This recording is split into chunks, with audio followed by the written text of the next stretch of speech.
good to be with you. As you noticed, my family is not with me today, and that's because our beautiful son, Micah, loves to share.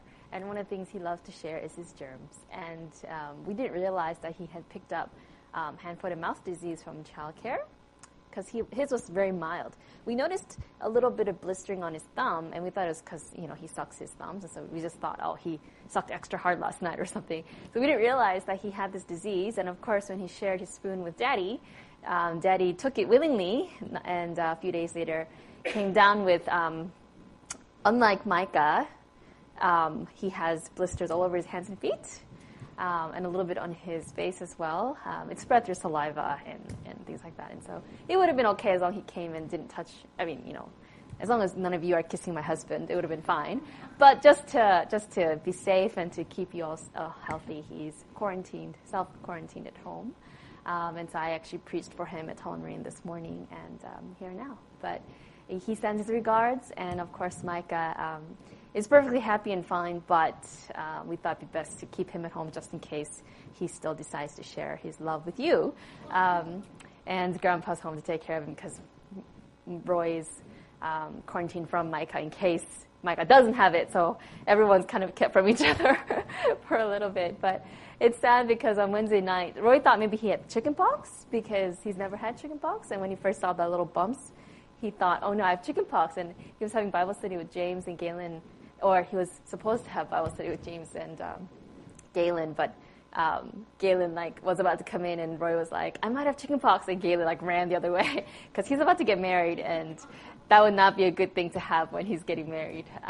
But it turns out it's not chickenpox. But it was really sad because James has had it before, and so James was there for the Bible study, and then after he left, Roy was waiting for me to finish my Bible studies after he had it with three ladies in the front here.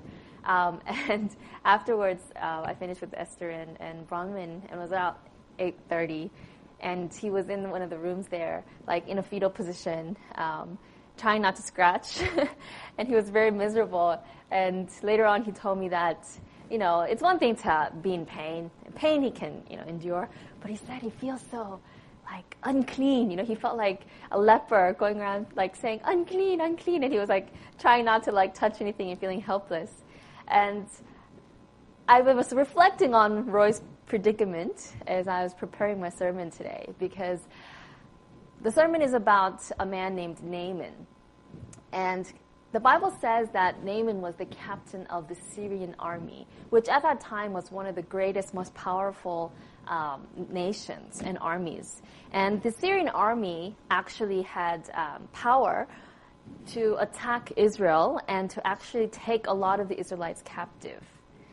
And so the Bible in 2 Kings chapter 5, which we'll turn to in a moment, says that Naaman, Captain Naaman, was second in command to the entire nation, basically, because he was the commander. And the only other person more important than him was the king.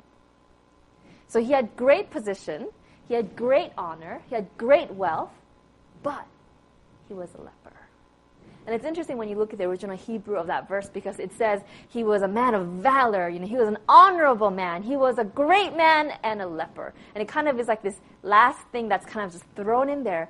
And if you think about it, you could have all wealth, all honor, all position, but if you don't have health, what good is all that? You can't trade any of that. Especially at that time, leprosy was incurable. Today, there are treatments for it, but at the time, there was no cure. It was seen as highly contagious, and because leprosy is a disease that begins with blotches on your skin, it kind of starts in one place, and then it starts to spread, and eventually what it does, it affects your nervous system. So then you lose the ability to feel pain, which we would think is a wonderful thing, right? But it's actually a good thing to feel pain, because when you can't feel pain, as lepers do, what happens is, you get a cut, or you get close to the fire, or you bump into something, and for us, we feel the pain in it, and we make sure we treat it.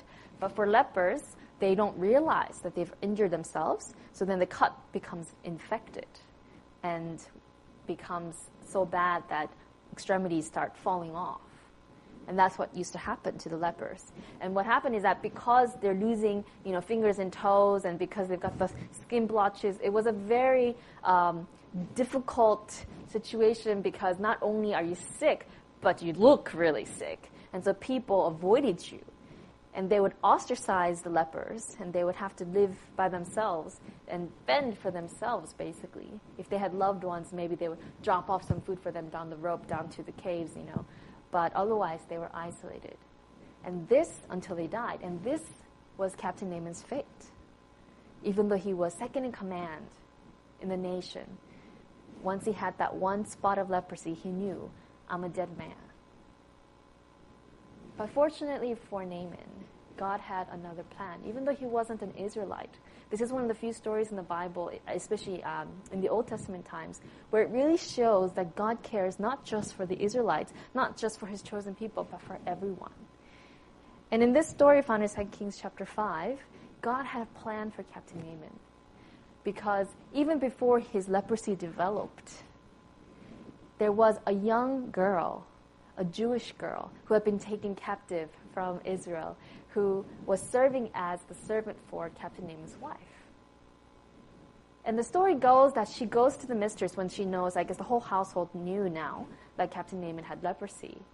And this girl tells Captain Naaman's wife, if only the master were in Israel, there's a prophet there who can cure him. Now, I don't know about you, but if I heard that from a little girl, how many of us would take her seriously? And yet they take her very seriously, so seriously that not only do they just merely investigate, no, they go straight to the king of Syria and they say, I want to go over to Israel.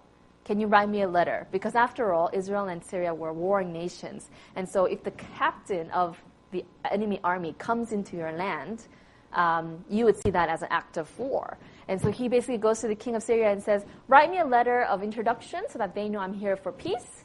They know, my intent. So the king of Syria writes a letter to the king of Israel saying, I'm sending you my captain. Cure him of leprosy. The king of Israel gets this letter and he's really upset because he says, what does he expect me to do? How can I cure this man of leprosy? Am I God? He says. And he thinks that the Syrians are trying to pick a fight with him. But then there is that prophet in Israel named Elisha, and he goes to the king and he says, hey, there is a God, send him to me, right? So we're picking up the story there, and I have it on the PowerPoint for you. Okay. So this is where we pick up the story in chapter 5, verses 9 to 12. It says, then Naaman went with his horses and chariot, and he stood at the door of Elisha's house. And Elisha sent a messenger to him, saying, go and wash in the Jordan 7 times, and your flesh shall be restored to you, and ye shall be clean. But Naaman became furious and went away and said, indeed, I said to myself, he will surely come out to me, and stand and call on the name of the Lord his God, and wave his hand over the place, and heal the leprosy. Are not the Abana and the Pharpar, the rivers of Damascus, better than all the waters of Israel? Could I not wash in them and be clean? So he turned and went away in a rage. What made Naaman so angry? If you look at the historical context, as well as the verse itself, there's a few hints that let us know what made him so angry. First of all, he says, I expected him to come out and greet me. You see, Naaman was a man who was used to royal treatment. He was used to, wherever he went, trumpets, fanfare, flattery, gifts, a lot of people coming and giving him lots of attention and making a big fuss about the fact that he was there. But here he comes to the conquered land of Israel, right? To the place where technically they should be very, very, subservient and obsequious to him. And instead, Elisha doesn't even bother coming out. And this irks Naaman. His pride is wounded. This is not what he was expecting at all. And not only does Elisha not bother even coming out, he's told to go wash in the river Jordan 7 times. And notice what it says in verse 11. It says, I said to myself, he will surely come out to me and stand and call on the name of the Lord his God and wave his hand over the place and heal the leprosy. He expected Elisha to kind of do this hocus pocus, call on God's name and wave, and then boom, his leprosy would vanish. And wouldn't that be nice? Wouldn't it be nice if we could call on the name of Jesus, wave our hand over our belly fat, and it just disappeared? Or over our broken hearts and it just mended? Or over whatever addictions we have in our life and they just went away? Wouldn't it be nice if that's how prayer worked and that's how God worked? Sometimes, like Naaman, we have our own expectations of how change should happen. We have our own expectations of how God should work. And it is true that God is able to, and sometimes he does, heal or change or answer our prayers miraculously in one moment, and we can stop something cold turkey. And sometimes healing happens in one moment, and God is able to do that. But most of the time, that is not how he operates. Most of the time, it takes time for change to happen, for healing to happen. And I would like to propose to you this afternoon that the reason is because God is not interested in only declaring us holy. He's interested in making us holy. He's not interested in just making us right, but he wants us to be people who love righteousness. He doesn't want to just make us change and give us change. He wants us to be people who choose to change. So it's an internal change of who we are and not just an external change of what we do.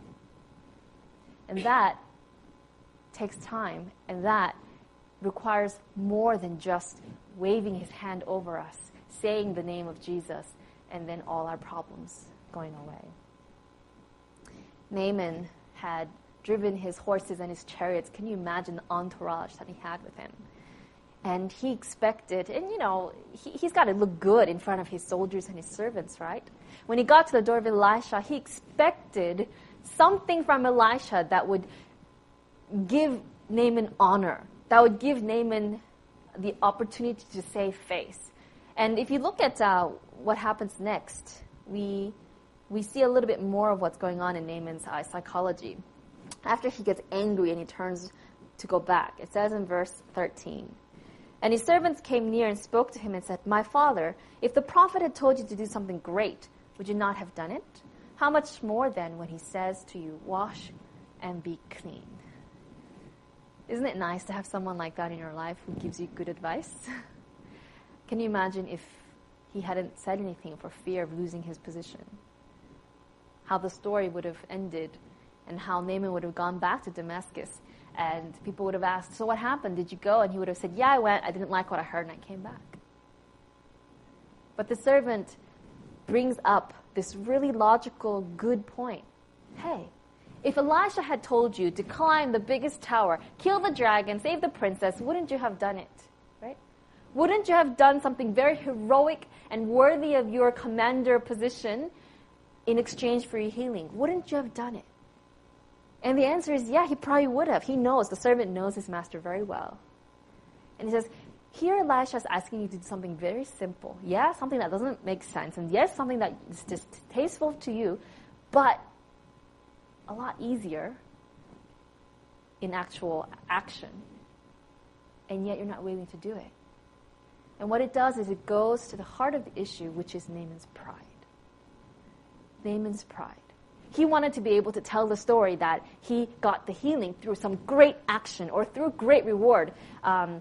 If you go back to verse 5, it says, it's not on the screen, but basically Naaman takes with him 10 talents of silver, 6,000 shekels of gold, and 10 changes of clothing.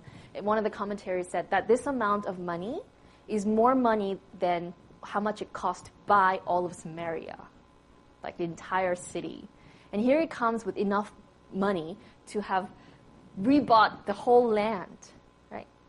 Naaman wanted to be able to say, yes, with my wealth, yes, with my power, yes, with my works, I was able to gain this healing. But here, Elisha and God is communicating to Naaman, it's not going to be through your power. It's not going to be through your wealth. It's not going to be through your work. It's going to be through faith and obedience in what I want you to do. And it's going to come through me addressing the heart of the issue, which is your pride.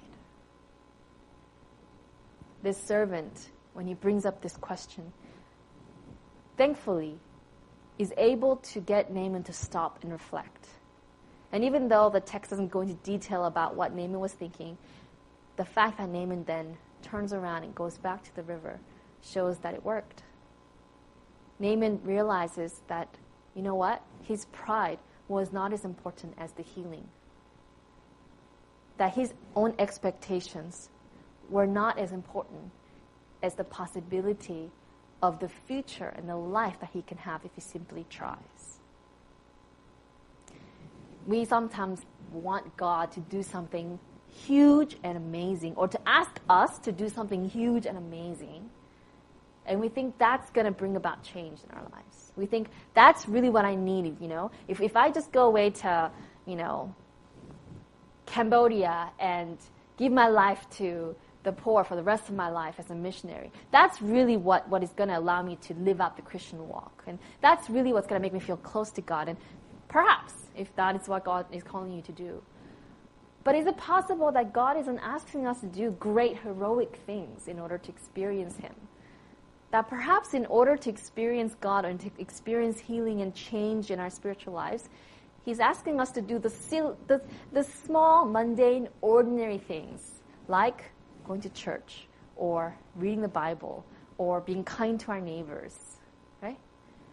The things that He has already asked us to do, the simple things, but we don't want to do those.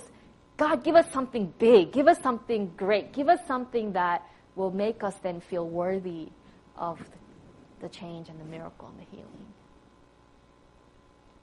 Perhaps God is simply looking for us to actually humbly accept that change isn't something that just teleports us to the top of a mountain, but that God is interested in training us to build our faith muscles, to actually exercise and to actually get up. And it's not really so much the height we climb, and it's not so much of a race to see how fast we can get there.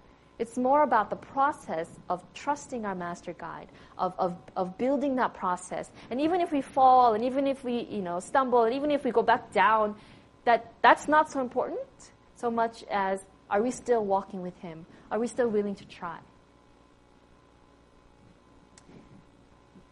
Captain Naaman had leprosy, but I think sometimes we don't even realize that we have this spiritual blindness, this spiritual apathy, this spiritual laziness that keep us from actually obeying. Naaman had driven 160 kilometers to get to Elisha. And yet when Elisha says, go 30 kilometers over to this river, he gets angry. Could it be that sometimes we don't want to do those small things that will really allow us to experience change because we can't even tell the difference right away? Can you imagine if Naaman, once he decides to turn the horse around, says, yep, I've made the decision, I'm heading towards the river, where's the healing now? What if he had driven 20 kilometers and said, well, I don't see change? Or what if he got there and he saw how disgusting the Jordan River was, because it's not the cleanest, it wasn't the best. And he said that. He was like, the rivers of Damascus are better than this. Or what if he took off his clothes, which, by the way, was a very shameful thing for him to do in the Eastern context. Today, I guess even today, no one wants to see a guy get naked and get into the river. But especially back then, it was a huge shameful thing for an adult to take off his clothes in public, especially someone as high standing as he was. It would be a very dishonorable thing.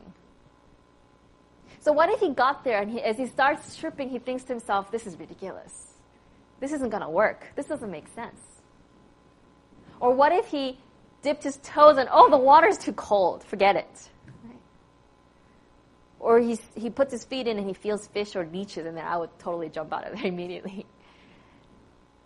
Or what if he washed once, twice, 3 times, 4, 5, 6 times, and he sees absolutely no difference? And he thinks to himself, what's the point? And if he had stopped, what then?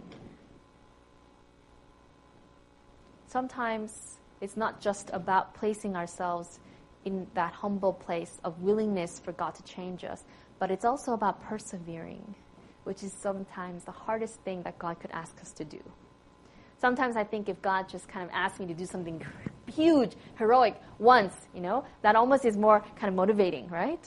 But if God says, I want you to read the Bible, pray, go to church, be kind to each other, forgive one another, those daily things, right? Oh, and you have to do it day in and day out, week in and week out, month in, month out, year in, year out, and yet you don't really feel different, you don't really see a whole lot of change, and yet to persevere, that is tough. I've been trying to get back in shape ever since Micah was born. And my father-in-law was like, you need to exercise. So I signed up for gym membership back in March. Sadly to say, even though it's quite expensive, I was going about, if it was a good week, I was going once, which is really bad. And I told myself, no, I need to go to the gym. I need to exercise. But it was so difficult. It's like a 10-minute walk from my place, right? And if I really wanted to, I could fit it into my schedule in the mornings or at some point. But every day it would pass and I would think, it's so hard, I can't bring myself to do it. But was it really, or is it because I really didn't want to go? Sometimes it's not, how should I put it? When Naaman was washing in the river, for him it wasn't perhaps that long of a time. Washing 10 times, I don't know how long it would have taken. But one thing was clear, that he had to wait until he was washing himself the 7th time before he could actually see the change.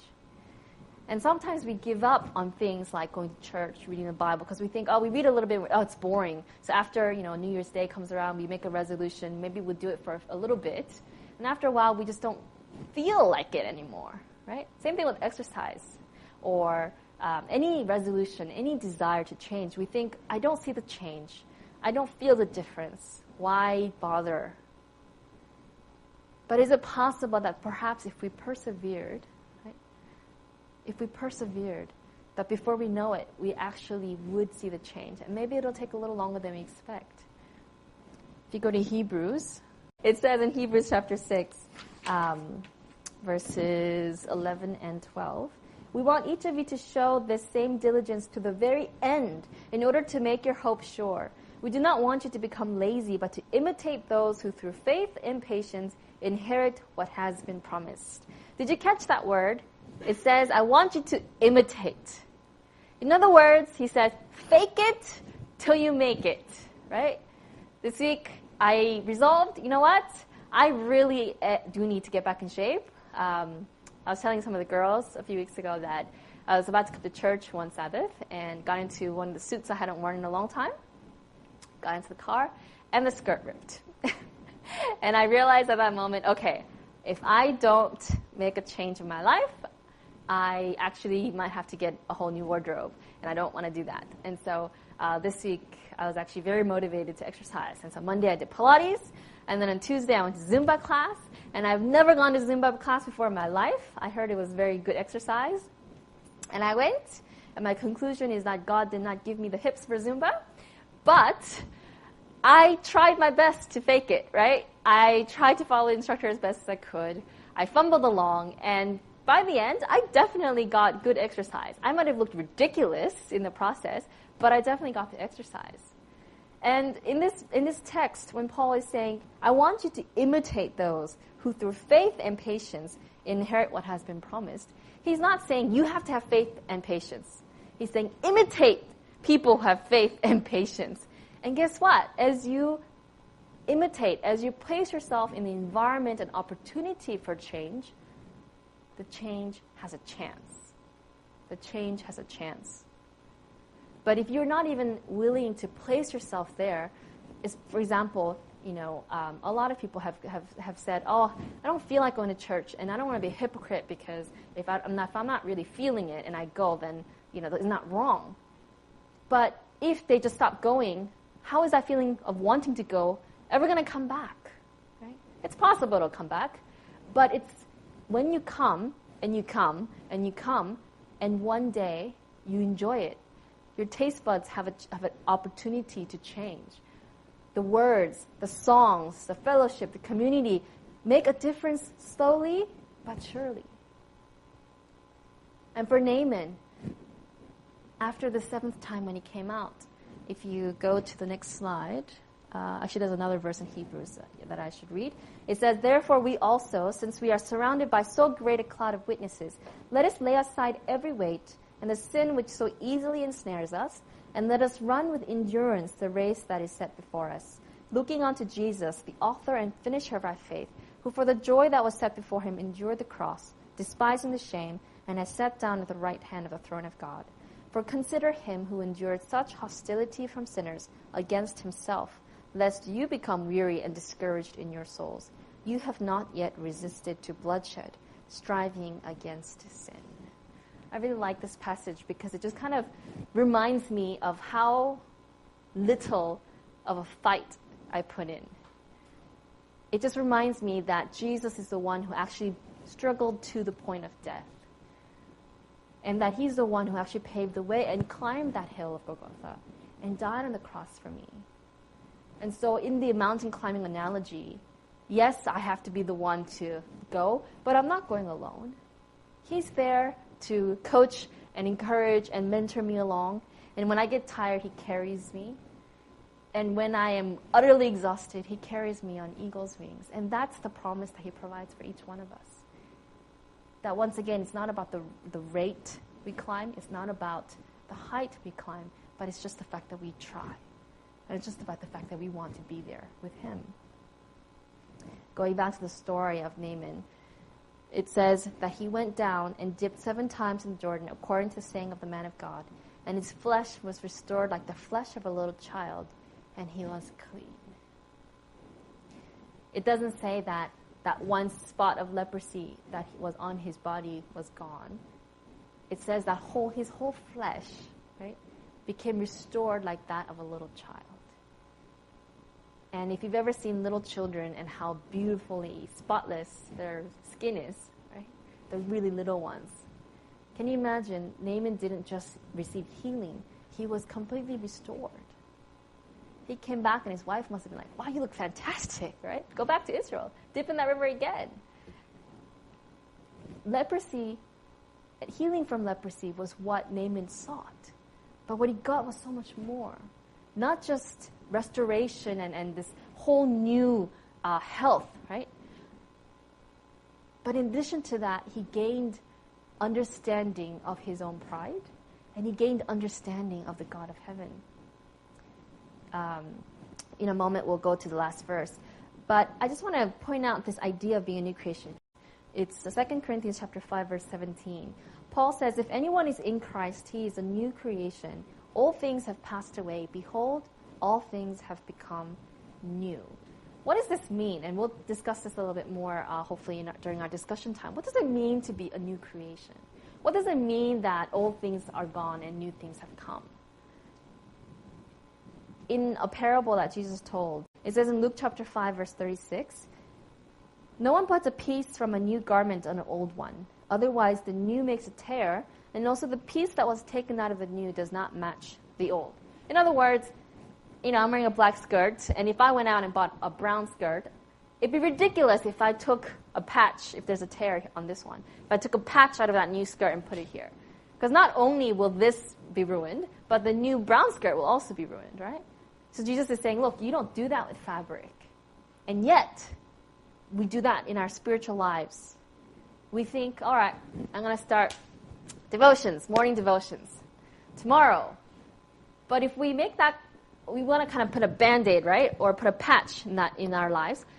But if I'm going to bed late and I'm, thinking and doing all these other things, and then I go to bed and I don't even set the alarm, and I still expect to get up and actually have time to do my morning devotion before I go on with my day, it's just like putting a patch and thinking that that's going to work. Or if we say, I'm going to exercise, but then, once again, I'm not scheduling it in, not making that a priority, then, it's just, we throw out resolutions and we try to gather new values or new habits, but our whole life our whole worldview, our whole heart is still old. So what God is saying here is you have to surrender all of you. In the beginning, we saw that video of the poem. He says, all of me, not just part of me, right? All of me. And so when we say, God, I surrender my entire heart to you. You can have my whole time, my whole priorities, and then give it back to me in the order that you want me to do it. And forgive me of all my sins. And once we are able to humble ourselves like Naaman did and say, not my will, but your word. Not my feelings, but your will. And to actually allow God to give us that new chance every day to follow through with the simple things. Then we can live like we are new creation on a daily basis. This is the result. It says that Captain Naaman returned to the man of God, Elisha, he and all his aides, and came and stood before him, and he said, indeed, now I know that there is no God in all the earth except in Israel. Now, therefore, please take a gift from your servant. But Elisha said, as the Lord lives, before whom I stand, I will receive nothing. And he urged him to take it, but he refused. And so Naaman said, then if not, please let your servant be given 2 mule loads of earth, for your servant will no longer offer either burnt offering or sacrifice to other gods, but to the Lord. And he takes some earth to take back to Damascus to set up an altar for God there. You see, the miracle, the greatest miracle, was not just the healing of leprosy. The greatest miracle was that an idol-worshipping Syrian commander who was an enemy to Israel decided to worship the God of heaven, decided to worship Jehovah God. That was the greatest miracle of all.